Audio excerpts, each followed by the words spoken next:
professeur Didier Raoult, où en est-on dans l'épidémie de coronavirus et que sait-on du rôle dans la vaccination dans l'évolution de l'épidémie?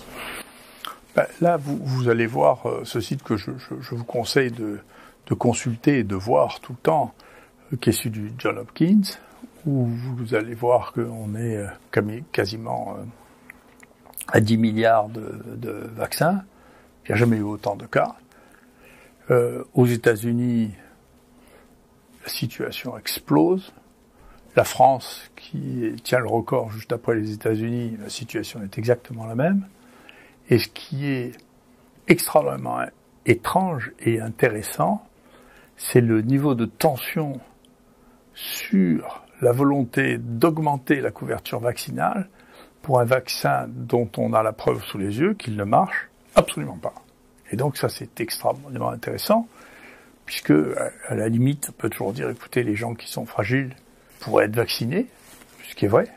C'est possible y compris avec ce nouveau variant, ça sert à quelque chose.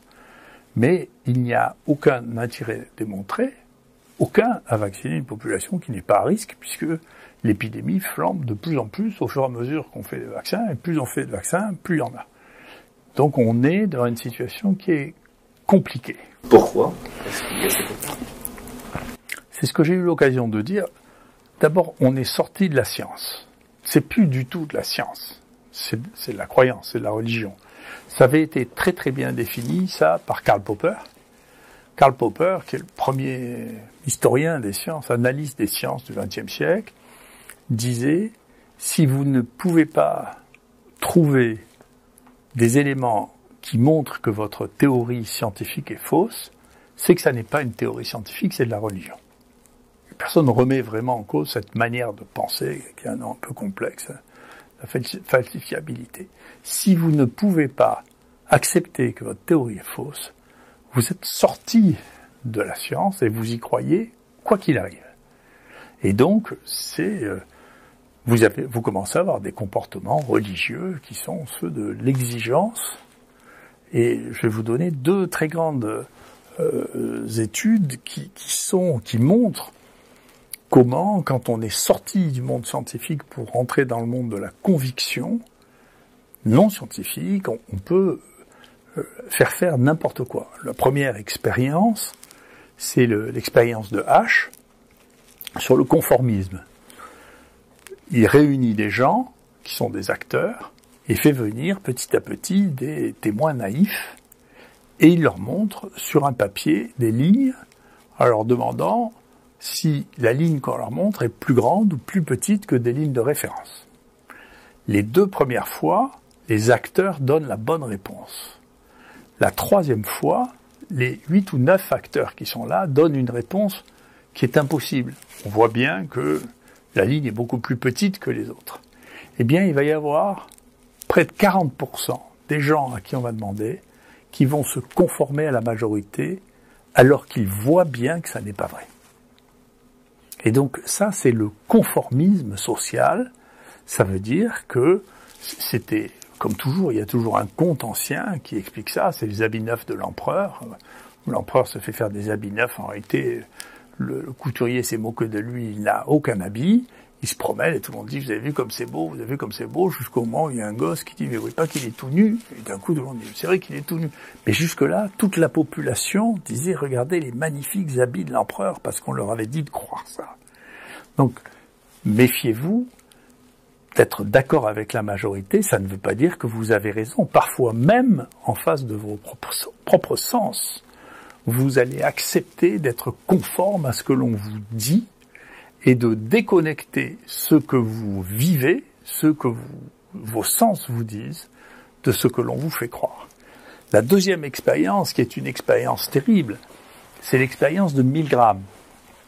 Milgram, c'est un juif américain qui avait été très très choqué par le procès de Eichmann, qui avait organisé toute la déportation des Juifs, qui était le grand organisateur de toute cette déportation, et une très grande philosophe, Hannah Arendt, avait assisté à son procès en Israël, et l'analyse de ce que disait Eichmann avait énormément choqué les gens, puisque au lieu de décrire un monstre, elle avait décrit quelqu'un qui était extrêmement obéissant.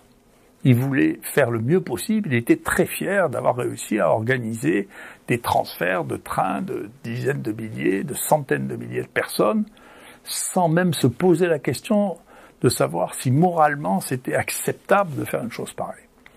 Et elle avait qualifié ça de la banalité du mal. Et donc, Milgram a fait une expérience dans laquelle il y a quelqu'un en blouse blanche, comme moi, qui fait venir des volontaires et il prend un acteur comme victime et il explique aux volontaires qu'il est en train de tester une méthode éducative et que si le volontaire donne des mauvaises réponses, il faudra appuyer sur un bouton pour lui donner une décharge électrique. Et dans la première étude qui a été faite, cette étude a été faite une dizaine de fois, tellement elle était choquante, 60% des gens appuyaient de plus en plus fort et donnaient à la fin des décharges électriques mortelles parce que l'autre n'avait pas donné la bonne réponse et qu'on lui avait dit de le faire. Et donc, si vous comprenez ça, vous comprenez ce qui a pu se passer avec les Juifs pendant la guerre. Vous voyez ? Si vous comprenez pas que les gens obéissent, c'est l'obéissance, vous obéissez à des choses qui n'ont pas de sens, et vous ne pouvez plus comprendre que la torture et la déportation qu'à condition de comprendre ce qu'est l'obéissance. Et la seule manière d'empêcher l'obéissance, c'est d'avoir des voies alternatives. Donc à chaque fois qu'on fait de la censure, qu'elle s'appelle le fact-check, ou qu'on enlève, eh bien, on empêche l'obéissance à une voie unique. Et bien entendu, il ne faut pas qu'il y ait une voie unique parce que vous ne savez pas où vous envoie la voie unique. Et moi, je veux féliciter ceux qui y résistent, en particulier mon ami Laurent Mukeli, qui lui est en plein dans les sciences sociales, vous voyez, dans son dernier livre, qui paye cette discordance, parce que quand vous n'acceptez pas l'obéissance, on vous menacerait de tout. Et donc c'est très intéressant de voir maintenant sur le vaccin qui est devenu quelque chose qui n'est pas connecté à la réalité. On ne peut pas dire que le vaccin arrête l'épidémie, on ne peut pas dire qu'il présente un intérêt pour les gens qui n'ont pas de facteur de risque. Personne ne peut maintenir une chose pareille maintenant. C'est que c'est pas vrai. Quand même, on est à 10 milliards de doses. Enfin, c'est pas vrai. Eh bien, vis-à-vis de ça, le ton monte et devient de plus en plus agressif. Il y a quand même quelqu'un qui vient de dire on va pas soigner les gens qui seront pas vaccinés. Alors il faut pas non plus soigner les gens qui fument pour le cancer du poumon, les gens qui boivent pour le cancer digestif. Donc attendez, et puis en plus l'argent de la sécurité sociale, c'est nous qui l'avons donné. C'est une part des choses que l'on a créées pour qu'on nous soigne. Alors, sinon, il faut fermer la sécurité sociale et avoir tous des assurances privées qui nous soigneront quoi qu'on fasse. Donc, vous vous rendez compte de jusqu'où on peut aller que des gens qui ont des fonctions administratives aussi élevées puissent proposer de ne plus soigner les gens s'ils ne leur obéissent pas pour quelque chose qui n'a pas de sens. Il y a maintenant des études qui ont été faites, des sondages qui ont été faits aux États-Unis et en Angleterre, où il y a 50% des démocrates sont d'accord pour qu'on enferme les non-vaccinés. En Angleterre, ils sont toujours un peu plus raisonnables, il n'y en a que 30% qui pensent qu'on doit enfermer les non-vaccinés. On ne voit pas le danger que représente un non-vacciné, puisque les vaccinés, ici, sont aussi positifs que les non-vaccinés. Il n'y a pas d'évidence du tout que les vaccinés soient moins positifs que les vaccinés. C'est pareil, nous, ici, on peut le voir, il y a même un peu plus chez les vaccinés. La proportion de positifs, je ne parle pas de la proportion des cas, c'est-à-dire ici, on a entre 600 et 800 personnes qui se présentent, le pourcentage de vaccinés positifs est le même que le pourcentage de non-vaccinés. Donc avec des données, ça c'est des données d'observation, c'est pas du rêve. Avec des données de cette nature, vous pouvez pas foutre des gens en camp de concentration ou les enfermer à la maison ou faire des camps gigantesques pour maintenir les gens parce qu'ils ne vous obéissent pas. Sinon, vous tombez dans des choses qui nous rappellent une partie de la Deuxième Guerre mondiale quand même. Hein. Donc je pense qu'il faut faire très très attention de ne pas adhérer à ce point à la théorie qu'on avait avant, qu'on avait bien le droit d'avoir il y a 1 an et demi, mais actuellement, ici et maintenant, on ne peut pas croire à cette théorie et on ne peut pas être d'une violence aussi extrême pour que les gens vous obéissent. quand on veut que les gens vous obéissent alors que ça n'a plus de sens, ça s'appelle le totalitarisme. C'est comme ça. Et donc, on ne peut pas rentrer dans les sociétés totalitaires à cause de cette histoire. Il faut s'arrêter, il faut penser, il faut réfléchir. Voilà. Si vous rajoutez que, malheureusement, la plus grande analyse qui vient d'être faite sur le John Hopkins montre que le confinement ne sert à rien. Il n'y a aucune preuve de toutes les études qui ont été faites dans le monde que le confinement serve à quoi que ce soit. Le vaccin, manifestement, si vous voyez un pays dans lequel le vaccin a réussi à contrôler l'épidémie, ça m'intéresse. Moi, je regarde tous les jours le site du John Hopkins. Ça n'existe pas. Voilà. C'est le pays dans lequel on a fait le moins de vaccins, dans lequel il y a le moins de cas. Donc, il faut arrêter. Ce qu'on essaie d'imposer, c'est une opinion. Une opinion de cette nature-là, quand on menace les gens de ne plus les soigner ou de les enfermer, c'est de la dictature. Et donc, il ne faut pas le faire. Que pensez-vous des fausses informations qui nous promettent des changements de notre vie? Là aussi, il faut faire très attention. Les réseaux sociaux, bien entendu, on sait que la presse aussi est influencée et que la presse ne donne de versions que les versions qui sont acceptables et qui sont restreintes. On avait vu, et puis ça avait été prouvé, que les grands vecteurs de la presse ont une homogénéité et une information qui est plus distante de la réalité que les réseaux sociaux qui ont un point de vue plus large. Il y a de tout dans les réseaux sociaux, mais parce que ceci est beaucoup plus large, il y a beaucoup de choses qui sont fausses, et puis il y a beaucoup de choses qui sont vraies et qui ne sont pas dites parce qu'elles sont censurées dans les médias qui pensent à votre place. Alors, donc dans les réseaux sociaux, tout le monde a son opinion. Il y en a qui sont extrêmes et fausses, et puis il y en a qui sont exactes et censurées. Et on le voit même dans les réseaux sociaux, en tout cas dans les plus puissants. La censure s'est installée dans YouTube ou dans Facebook, et donc la tolérance à la divergence est pas très grande. Elle est possible, mais elle n'est pas très grande. Mais c'est intéressant parce que ça peut faire naître des objets qui n'existent pas. Et dans cette période dans laquelle on cherche tellement à avoir des choses nouvelles et des nouvelles solutions, il y a plusieurs phénomènes qui ont été trouvés. Alors, le plus caricatural, en dehors du monde de la santé, c'est le restaurant de Londres, qui s'appelait The Shed at Dulwich, sur lequel la manipulation de TripAdvisor, comme on manipule maintenant Wikipédia, enfin moi, quand je regarde ce qui me concerne, c'est entièrement manipulé. C'est manipulé, c'est-à-dire vous payez des gens qui racontent des bêtises. Alors c'est intéressant parce que ça vous amuse. Vous n'avez qu'à regarder une histoire typiquement française, et si vous lisez l'anglais, vous regardez la version anglaise de Wikipédia, et c'est pas la même. Donc c'est pas une encyclopédie, c'est le réceptacle des gens qui sont les plus actifs. Alors si c'est un sujet qui n'a pas de conséquences sociales, bon, c'est plus ou moins utilisable. Si c'en est un, ça devient l'objet des influenceurs. Donc il y a des gens qui payent pour que pour influencer sur Wikipédia, et donc ça n'est pas une source d'information. C'est une source d'information que si c'est déconnecté d'un intérêt social présent. Et alors, bien entendu, plus l'intérêt social est financier, et plus il est influencé, c'est évident. Donc, faut pas le croire, ce qu'il y a dedans, c'est plus vrai. Alors c'est dommage, parce qu'il y a un temps où c'était intéressant, ça a remplacé les encyclopédies, et on peut dire ça ne remplace plus les encyclopédies. C'est pas de l'expertise dedans, c'est du lobbying. Mais ce qui est très intéressant, c'est qu'il y avait des gens qui étaient payés pour faire des fausses recommandations sur TripAdvisor, et qui un jour se sont amusés à créer un restaurant qui n'existait pas, qui s'appelait Shed at Dulwich, qui ne prenait de clients que sur rendez-vous, et qui ont commencé à mettre à chaque fois la meilleure note. Au bout de 6 mois, ils étaient le numéro 1 des restaurants de Londres. Il y avait des gens qui essayaient d'avoir des réservations 4 mois, 5 mois à l'avance pour être sûr de pouvoir les mettre, et ça n'existait pas. Donc on peut, avec un objet fantôme, faire le meilleur restaurant de Londres. Et c'est intéressant parce que en médecine, on a des choses qui sont un peu équivalentes.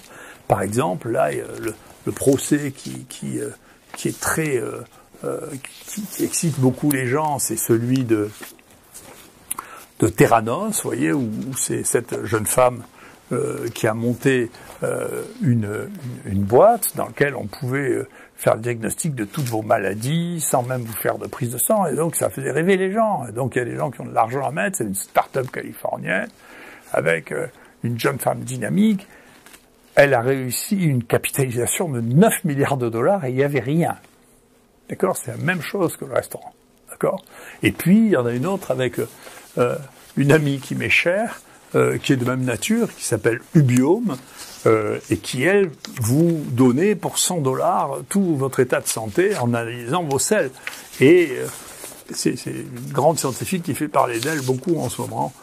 C'était Elisabeth Bick, qui était la responsable scientifique de Ubiome, vous voyez, qui a été fermée. Ubiome est une énorme escroquerie qui avait levé 600 millions de dollars quand même. Hein. Donc c'est intéressant de voir que vous pouvez vendre du rêve, vous voyez, à un niveau qui est incroyable. Donc là, c'est notre plus grand problème actuellement, c'est cette volonté de croire qui dépasse la réalité, qui n'est plus compatible avec la réalité. D'accord? Et donc, c'est une vraie question qui me préoccupe depuis un certain temps. C'est pour ça que je parle souvent de Baudrillard, qui avait prévu ça, hein, simulacre et simulation, et qui a amené à ça. Et puis le dernier point, c'est combien de temps faut-il pour se rendre compte qu'il y a quelque chose qui n'est pas bon pour la santé. Moi, je rappelle, j'avais fait un livre sur votre santé qui a été écrit en 2015, sur lequel je mettais en garde sur le refus à tout prix de la douleur. Parce que on voyait bien déjà qu'il était en train de se développer une épidémie d'usage des dérivés de l'opium qui était complètement folle aux États-Unis et qui nous gagne, nous, et qui nous a gagné. Ce qui s'est passé, c'est que il y a des gens qui ont fait croire que la morphine n'était pas finalement très addictive, que c'était pas vraiment une drogue, et ensuite que leur produit, qui était un dérivé de l'opium lui-même, n'était pas susceptible de donner des addictions. C'est une boîte qui s'appelle Purdue Pharmaceutique, qui était dirigée par une famille qui s'appelle la famille Sackler. Et on a estimé que la crise... Donc, qu'est-ce qu'ils faisaient? Ils faisaient la même chose. Ils payaient des médecins, ils faisaient des congrès, ils avaient des journaux scientifiques, et personne ne disait le contraire. Et ça a été dépioté, non pas, je le regrette, par notre milieu même, puisque ce que nous on disait était inaudible. Ça a été détecté par un journaliste de grande qualité qui a fini par dire « Mais attendez, vous avez vu ce qui est en train de se vendre ?» Et puis ensuite, le président des États-Unis, Obama, a évalué à 500 000 morts l'usage excessif et la libéralisation des dérivés de l'opium à ce niveau-là. C'est bien plus que toute la toxicomanie qui avait explosé dans les années 70 aux États-Unis, 500 000 morts, je parle aux États-Unis, entre les formes thérapeutiques et les formes pour usage illicite, parce que c'était tellement facile à trouver. Vous voyez ? Et donc ça aussi, maintenant, avec quelques années de retard, on finit par trouver dans Science, vous voyez, et dans le Lancet, regardez, oh là là, c'est épouvantable, mais on le savait. Et on connaît exactement les mécanos de ça, on sait bien comment ça se passe. On sait bien comment s'est passée la corruption avec cette boîte pharmaceutique. C'est les mêmes mécanismes toujours. D'accord ? Et ce qui était terrible, c'est que c'était au nom du bien qu'on faisait ça. Et au nom du bien, tout est permis. Vous voyez ? Donc, bien entendu qu'il faut soigner les douleurs chroniques, bien entendu qu'il faut soigner les douleurs aiguës quand on les reconnaît, mais il faut être progressif, il faut faire attention, il faut savoir qu'on manipule des drogues qui rapidement donnent des toxicomanies. Donc tout ça, il ne faut pas déléguer à celui qui vend le produit la responsabilité de la prescription. Parce que sinon, ce qui se passe, c'est que voilà, on arrive à des désastres qui fait que effectivement à cause de cette intoxication massive aux États-Unis, les États-Unis, ça fait 10 ans que leur espérance de vie diminue à cause des deux grands problèmes qui sont l'obésité et l'utilisation des médicaments contre la douleur. Donc il faut faire attention, c'est ça, les deux vrais problèmes, c'est pas la cigarette électronique, hein, c'est l'obésité et les traitements antidouleurs. Merci.